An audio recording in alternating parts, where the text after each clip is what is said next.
You felt it, didn't you? The power. Hello everyone, and thank you so much for tuning in to ChasingCinema.com's official YouTube channel, and today we're going to be reviewing 3 movies. So if you haven't seen The White Eye Above My Head, make sure to click it. You can check out our review for Snatched, as well as our early review for Alien Covenant. Now, right now I'm going to be talking about Guy Ritchie's new film, King Arthur, Legend of the Sword. Now, I have to say, going into this movie, I really didn't have much anticipation for it. I got to talk to Charlie Hunnam at CinemaCon about it. You can check that interview out by also clicking that white eye. But the trailer just didn't really appeal to me. I mean, I wasn't super excited for this movie, so I was kind of going in with low expectations. And I wasn't pleasantly surprised, but I was happy to walk out at least thinking this movie was somewhat satisfying. I don't think this is, I think this is a perfect example of a trailer not doing a movie justice. I think the trailer makes this movie seem, or at least feel a little bit more heavy-handed than it actually comes off. I mean, you definitely get some classic Guy Ritchie in this movie, his kind of smart aleck dialogue and wit.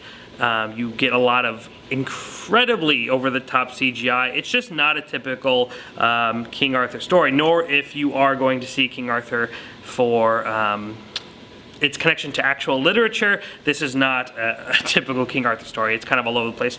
And so you don't want to really look for source material here. I think that there's some good moments in the movie as far as action sequences. I do think it goes a bit long, and I think some of the CGI is just a little bit outrageous. But I did like some aspects of this movie that we kind of get to both spend time with hero and villain and kind of take on both their perspectives of a certain situation. I think Charlie Hunnam was fine in this movie. I think Jude Law was fine in this movie. I don't think acting was one of its highlights. But I do find it to be just kind of over the top. I don't want to say it's fun, because I don't think it was like outrageously fun. I don't think it's a great time, but I don't think it's as bad as the critics are panning it. You know, this is one of those movies that is just getting kind of hated on right now, and I don't think it's necessarily deserved.